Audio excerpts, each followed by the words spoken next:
Hello दोस्तों, आपका अपने YouTube channel study for success 4.0 में स्वागत है। मैं विकास आपका अपने यूट्यूब चैनल पर स्वागत करता हूं। दोस्तों, जैसा कि आप सभी को पता है, मैं आपको इतिहास पढ़ा रहा हूं और इतिहास भी हम एक क्रम से पढ़ रहे हैं, यानी कि इतिहास का जो हम अध्ययन कर रहे हैं वो टॉपिक वाइज कर रहे हैं। आज जो हमारा इतिहास का टॉपिक होने वाला है वह है बौद्ध धर्म। अगर मैं आपसे बोलूं, प्राचीन इतिहास का सबसे महत्वपूर्ण टॉपिक बौद्ध धर्म है, जहां से आपका क्वेश्चन पूछे जाने की संभावना रहती है किसी भी एग्जाम में। तो दोस्त, आज हम बौद्ध धर्म में एक महान आत्मा महात्मा गौतम बुद्ध जी के बारे में पढ़ने वाले हैं। महात्मा बुद्ध जी से रिलेटेड जितने भी क्वेश्चन बनते हैं सब कुछ इस वीडियो में कवर होने वाला है, तो टेंशन नहीं लीजिएगा। अगर आपका एग्जाम बौद्ध धर्म से आता है तो आपको इसी वीडियो से 100% देखने को मिल जाएगा।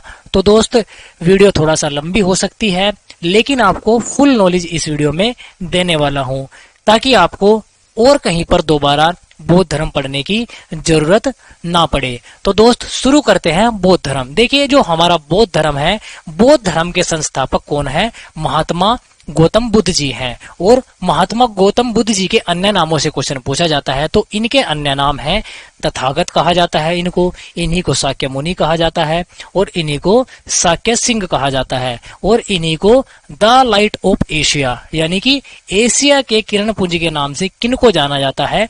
महात्मा बुद्ध जी को जाना जाता है। ये भी क्वेश्चन यहाँ से पूछा गया है। देखिए, अगर मैं बात करूं महात्मा बुद्ध जी के जन्म के बारे में, देखिए इनका जो जन्म है 563 BC में लुम्बिनी में हुआ था, जो कि वर्तमान नेपाल में पड़ता है। और अगर बात करें इनके बचपन के नाम की, दोस्तों एक एक क्वेश्चन यहाँ से पूछा गया है, तो ध्यान से पढ़ना है और साथ में नोट्स भी बनाते चलना है। देखिए, जो इनके बचपन का नाम है, इनके बचपन का नाम सिद्धार्थ था। अगर बात करें महात्मा बुद्ध जी के पिता की, देखिए जो इनके पिता का नाम है वो शुद्धोधन था, और ये शाक्य गण के थे। इनके पिता शुद्धोधन शाक्य गण के थे, इसीलिए इनको शाक्य मुनि कहा गया है। और अगर बात करें इनकी माता की, देखिए महात्मा बुद्ध जी की जो माता है उनका नाम है महामाया या माया देवी। और क्वेश्चन पूछा गया है कि महात्मा बुद्ध जी की माता किस वंश की थी? ये थी कोलिया वंश की या कोलिया गण की थी इनकी माता महामाया जी। और मैंने आपको बताया है इनके बचपन का नाम सिद्धार्थ है, और इनका जन्म कहाँ पर हुआ है? लुम्बिनी में। और लुम्बिनी में भी एक जगह पड़ती है आम्रवन, आम्रवन में सिद्धार्थ का जन्म हुआ था। और ये बातें यहाँ से बहुत ज्यादा इंपोर्टेंट हो जाती है, तो आपको याद रखनी है। और आगे क्या हुआ था? आगे इनके जन्म के 7वें दिन ही इनकी माता का देहांत हो गया था। तो इनका पालन पोषण इनकी मौसी प्रजापति गौतमी ने किया। क्वेश्चन पूछा जाता है कि माता की मृत्यु के बाद महात्मा बुद्ध जी का पालन पोषण किसने किया? प्रजापति गौतमी ने किया, जो कि पहली बौद्ध भिक्षुणी बनी। सबसे पहली बौद्ध भिक्षुणी कौन बनी? प्रजापति गौतमी बनी। ये भी क्वेश्चन पूछा जाता है। देखिए आगे क्या हुआ था? आगे 16 वर्ष की अवस्था में इनका विवाह यशोधरा से किया गया था, यानी कि इनकी पत्नी का नाम क्या है? यशोधरा। ठीक है। और कितने वर्ष की उम्र में इनका विवाह हुआ था? 16 वर्ष की उम्र में महात्मा बुद्ध जी का विवाह हुआ था। और विवाह के 12 वर्ष बाद इनके एक पुत्र पैदा हुआ जिसका नाम राहुल था। ये भी क्वेश्चन पूछा जाता है कि महात्मा बुद्ध जी के बेटे का क्या नाम था? राहुल था। ठीक है। अब इनका शादी भी हो गई और इनका पुत्र भी हो गया। अब जो इनकी उम्र है वर्तमान में इनकी उम्र 28 वर्ष है। ठीक है। तो क्या हुआ था? आगे 29 वर्ष की अवस्था में इन्होंने घर छोड़ दिया था, यानी कि 29 वर्ष की उम्र में इन्होंने अपना गृह त्याग कर दिया था। और क्वेश्चन पूछा जाता है कि महात्मा बुद्ध जी के गृह त्याग की घटना को क्या कहा जाता है? देखिए, इस घटना को महाविनिष्क्रमण कहा जाता था। देखिए, ये क्वेश्चन कई बार एग्जाम में आया है, तो बहुत ज्यादा इम्पोर्टेंट है। और जब इन्होंने घर छोड़ा, कुछ तो कारण रहे होंगे जो इन्होंने घर छोड़ा, तो इन्होंने जो है 4 दृश्य देखे। 4 दृश्यों को देखने के बाद इन्होंने डिसाइड किया कि अब हम सन्यासी बनेंगे। इसमें क्वेश्चन पूछा जाता है कि महात्मा बुद्ध जी ने कौन सा दृश्य सबसे पहले देखा? तो सबसे पहले इन्होंने एक बूढ़ा व्यक्ति देखा था, और उसके बाद इन्होंने एक बीमार व्यक्ति देखा था, और तीसरे नंबर पर जो इन्होंने दृश्य देखा था वो था एक मृत व्यक्ति की सैया, यानी कि इन्होंने एक अर्थी को देखा था। और चौथे नंबर पर इन्होंने देखा था सन्यासी। ठीक है। सन्यासी को देखने के बाद इनके मन में एक बात आई कि जो ये व्यक्ति है, इसको किसी भी संसार की किसी भी मोहमाया से कोई लालच नहीं है, और ये सभी मोह माया से मुक्त है, तो हम जो है अब सन्यासी बनेंगे। तो यहां से इन्होंने डिसाइड किया कि अब हम सन्यासी बनेंगे। ठीक है, अब क्या हुआ, 35 वर्ष की अवस्था में इनको ज्ञान प्राप्त हुआ। क्वेश्चन पूछा जाता है कि महात्मा बुद्ध जी को ज्ञान प्राप्त कितनी वर्ष की उम्र में हुआ था? तो 35 वर्ष की उम्र में जो है इनको ज्ञान प्राप्त हुआ था। और जो ये ज्ञान प्राप्त हुआ, इस घटना को क्या कहा जाता है?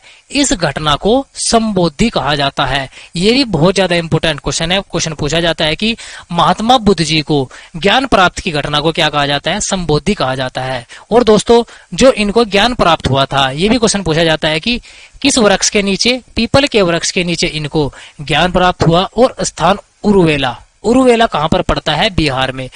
उरुवेला कहां पर पड़ता है? बिहार में। और बिहार में जगह है बोध गया, यानी कि बोध गया में इनको उरुवेला नामक स्थान पर पीपल के वृक्ष के नीचे निरंजना नदी के किनारे, नदी कौन सी है? निरंजना नदी, जिनके किनारे इनको ज्ञान प्राप्त हुआ था। और दिन कौन सा है? ये भी क्वेश्चन पूछा गया है। तो बैसाख पूर्णिमा। ये चारों पांचों क्वेश्चन यहाँ से पूछे गए हैं, तो ध्यान रखना है। बैसाख पूर्णिमा के दिन महात्मा बुद्ध जी को ज्ञान प्राप्त हुआ था। अब महात्मा बुद्ध जी को ज्ञान तो प्राप्त हो चुका है, ठीक है।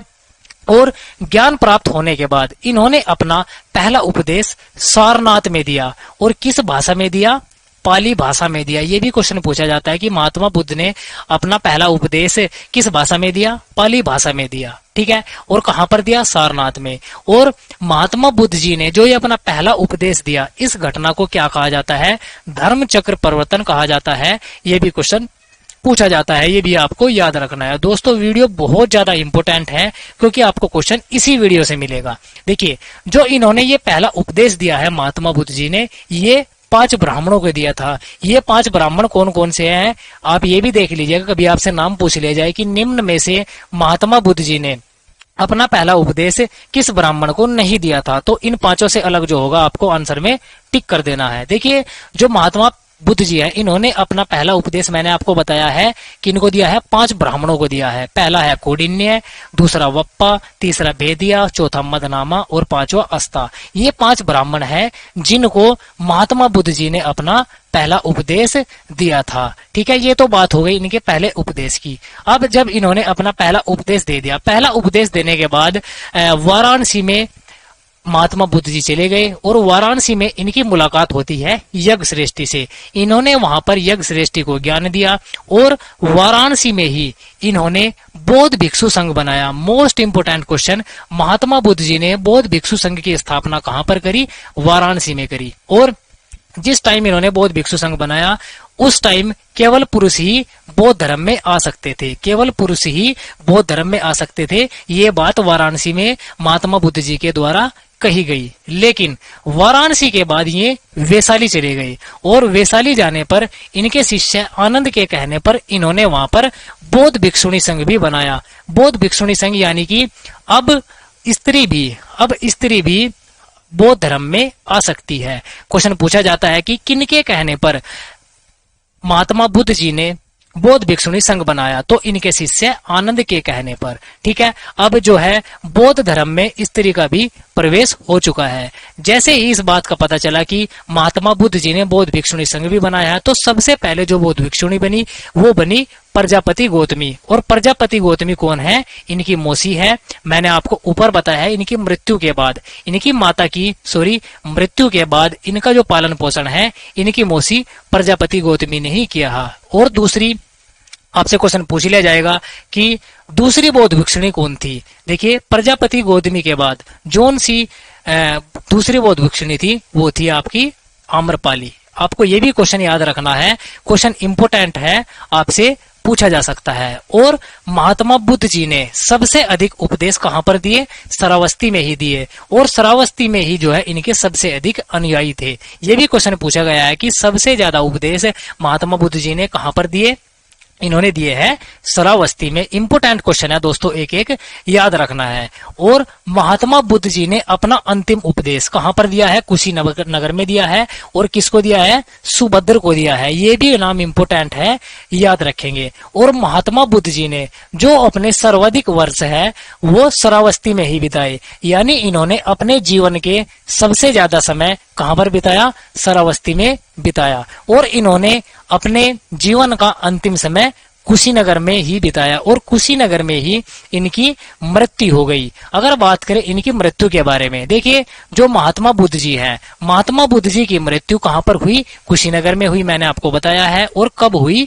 483 बीसी में इनकी मृत्यु कुशीनगर में हो गई थी। ठीक है, ये जो बातें थी ये महात्मा बुद्ध जी के जन्म से रिलेटेड थी। अब जो महात्मा बुद्ध जी है इन्होंने कुछ शिक्षाएं दी जिनको बौद्ध शिक्षाओं के नाम से जाना जाता है। देखिए अगला जो हमारा पॉइंट है बौद्ध धर्म की शिक्षाएं, यानी कि जो बौद्ध धर्म है उनकी शिक्षाएं कौन कौन सी है। देखिए पहली है आपका दुख, दुख का कारण है और दुख का निराकरण है, और जब दुख है तो दुख का निवारण भी है। और दोस्तों इस दुख का निवारण इन्होंने अष्टांगिक मार्ग से बताया है। क्वेश्चन पूछा जाएगा कि महात्मा बुद्ध जी ने दुख का निवारण किस मार्ग से बताया है? तो अष्टांगिक मार्ग बताया है।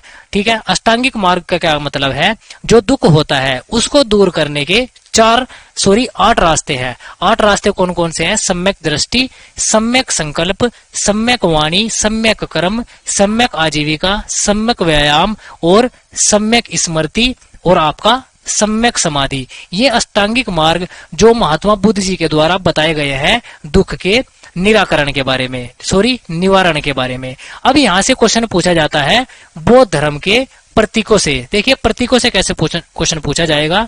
ये पूछा जाता है कि महात्मा बुद्ध जी के जन्म का क्या प्रतीक है। देखिए महात्मा बुद्ध जी के जन्म का जो प्रतीक है वो कमल और सांड है। और जब इन्होंने ग्रह त्याग किया था, ग्रह त्याग का जो सिंबल दिया गया है वो है घोड़ा। ठीक है, ग्रह त्याग का जो चिन्ह है वो क्या है? घोड़ा। और ग्रह त्याग की घटना को मैंने आपको ऊपर बताया है क्या कहा जाता है?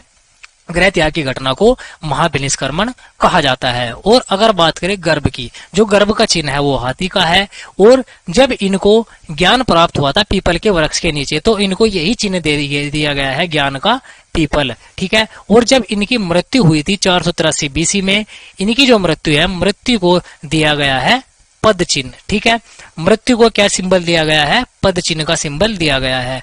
दोस्तों ये था हमारा बौद्ध धर्म से रिलेटेड। दोस्तों अगली जो हमारी वीडियो आएगी यानी कि बौद्ध धर्म पार्ट 2, उसके बारे में हम बौद्ध साहित्य और बौद्ध संगतियों के बारे में पढ़ेंगे। वो भी वीडियो बहुत ज्यादा इंपॉर्टेंट है, तो दोस्त उस वीडियो से भी जरूर जुड़ना है। और अगर आपको ये वीडियो अच्छी लगी है तो वीडियो को लाइक, शेयर और चैनल को सब्सक्राइब जरूर कर देना है। चलिए दोस्त मिलते हैं अब अगली बेहतरीन सी बौद्ध धर्म की वीडियो में। तब तक के लिए ध्यान रखना है और इसी प्रकार से